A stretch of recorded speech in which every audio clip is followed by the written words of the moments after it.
नमस्कार, आध्यात्मिक संसार में आपका स्वागत है। हमने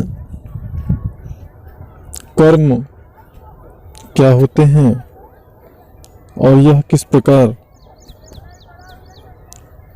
साधकों के साधना काल में किस प्रकार घटित होते हैं, इसके बारे में संक्षेप में अपने प्रीवियस वीडियो में जानकारी प्रकाशित की है।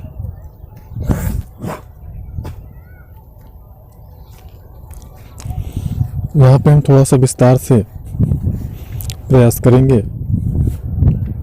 बताने का। जो लोग ज़्यादातर पूजा पाठ करते हैं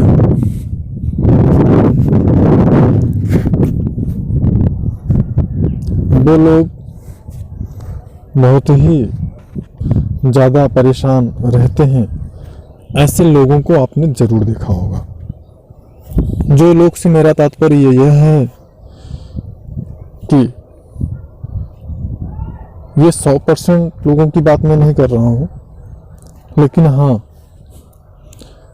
100 में 10% या कह सकते हैं 60% ऐसे लोग हैं, 70% जो लोग पूजा पाठ करते हैं, बहुत ज़्यादा पूजा पाठ करते हैं और बहुत ज़्यादा परेशान भी रहते हैं। ऐसा क्यों होता है?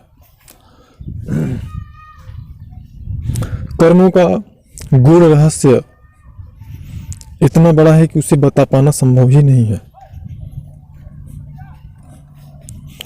अगर हम एक कर्म के स्वरूप को लेंगे तो उसका वर्णन अगर किया जाए तो स्वयं परमात्मा ही सक्षम है पूर्णतया उसका वर्णन करने में। तो सर्वप्रथम जब कोई भी साधक अध्यात्म की तरफ मुड़ता है तो उसके जो क्लेशात्मक भोग कर्म होते हैं, अत्यधिक जो क्लेशात्मक कर्म होते हैं वो नहीं, लेकिन जो उससे कम क्लेशात्मक भोग कर्म होते हैं, सर्वप्रथम उनको भोगना ही होता है। बिना उनको भोगे वह आध्यात्म में आगे विकास नहीं कर सकते, उच्च अवस्था को प्राप्त नहीं कर सकते। अब यहाँ पे क्लेशात्मक कर्म क्या है, पहले उसको समझ लेते हैं। क्लेशात्मक कर्म का मतलब होता है वह कर्म जिनको भोगने में आपको अत्यधिक पीड़ा और समस्याओं का, शारीरिक समस्याओं का, रोग, धन हानि, पारिवारिक कलह, इन प्रकार की जो चीजें हैं ज़्यादा से ज़्यादा आपके जीवन में घटित होना शुरू हो जाते हैं। क्लेशात्मक कर्म ऐसे कर्म होते हैं जिनको कि हमने किसी भी समय अनावश्यक रूप से लोगों को परेशान किया हो, या लोगों से गलत प्रकार से लाभ लिया हो, या लोगों को गलत प्रकार से प्रताड़ित किया हो हमने। इस प्रकार के हमारे जो कई जन्मों जन्मांतर के कर्म होते हैं उनकी गठरी लाद करके ही हम, मतलब उनकी गठरी को ले करके ही हम जन्म लेते हैं। हमारा जो चित्त होता है वह सदैव आत्मा के साथ में जुड़ा होता है।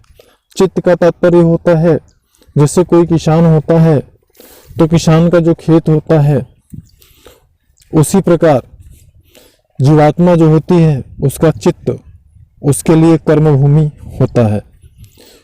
जीवात्मा जिस भी शरीर को धारण करती है उसके द्वारा जो भी कर्म किए जाते हैं वह कर्म हमारे चित्त पर स्थित हो जाते हैं, और एक निश्चित समय आने पर हमें उन कर्मों को भोगना ही होता है हर हाल में। तो हमारे जब क्लेशात्मक कर्म हम भोगते हैं, उस स्थिति में भले ही हम कितना भी पूजा पाठ क्यों न कर रहे हो, कितना भी ज़्यादा सात्विकता क्यों न बरत रहे हों, लेकिन वह कर्म हमें पर्याप्त मात्रा में हमारे सामने समस्याएं खड़ा ही करता है, हमें क्लेश देता ही, कष्ट देता ही है। तो यह होते हैं क्लेशात्मक कर्म। तो साधकों, जब कोई साधक साधना प्रारंभ करता है, आध्यात्म की तरफ मूव करता है, तो उसके जो कर्म होते हैं सर्वप्रथम वह उसके मार्ग में बाधा डालते ही हैं, और यही कड़वा सत्य है।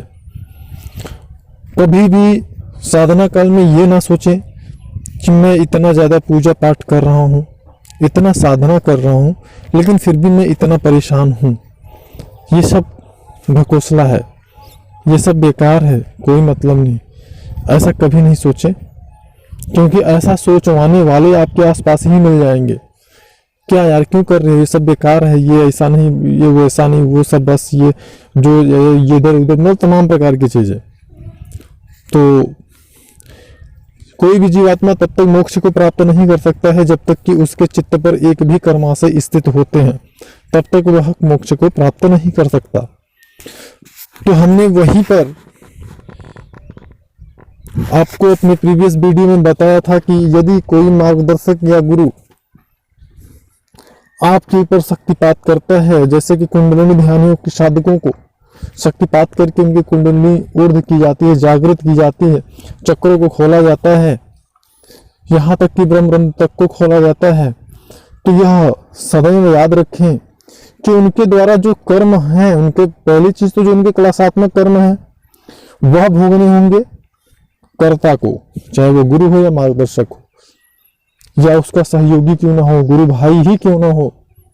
और दूसरा, जितनी साधना करने के बाद में उसका जो चक्र है खुलता, उतने कर्मों को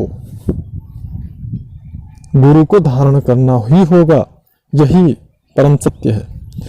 अब उसके अंदर अगर उच्च अवस्था है, योग्यता प्राप्त है, तो वह कर्मों को ज्यादा से ज्यादा यही कर सकता है कि इधर उधर ब्रह्मांड में फेंक सकता है, या अनैतिक रूप से किसी दूसरे साधक या साधिका को दे दे, ये हो सकता है।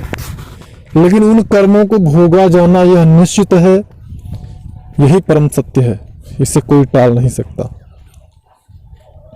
तो इसलिए मैंने कहा कि कर्मों का जो विधान है बहुत ही गूढ़ है, सबको समझना परम आवश्यक है, अथवा आप भ्रम में जीते रहेंगे और अपना और दूसरों का कल्याण करेंगे, लेकिन स्वयं का सर्वनाश कर देंगे। किसी को भी शक्तिपात करके अगर आप उच्च अवस्था प्रदान करना चाहते हैं, तो सर्वप्रथम अपनी दिव्य दृष्टि से उसकी स्थिति और परिस्थिति को, उसके चित्त का अवलोकन करें, उसके कर्माशय का अवलोकन करें। आपको अगर लगता है कि हाँ आप सक्षम हैं, तब जाके उसका मार्ग प्रशस्त करें। किसी को अगर सिद्धि ट्रांसफर करना चाहते हैं, किसी को सिद्धि प्रदान करना चाहते हैं, तो सर्वप्रथम उस व्यक्ति के बारे में, उसके कर्माशय, उसके चित्त को एकदम स्थिरता पूर्वक अवलोकन करें और तब निर्णय करें कि हाँ इसे यह सिद्धि प्रदान करनी चाहिए अथवा नहीं, या अगर मैं इसको यह सिद्धि प्रदान करता हूं तो इसके कर्मों का निर्वहन कौन करेगा, इसके कर्मों को कौन भोगेगा, इसके क्लेशात्मक कर्मों को कौन भोगेगा। तब जाके आप शक्तिपात या सिद्धि ट्रांसफर जैसी अति उच्चतम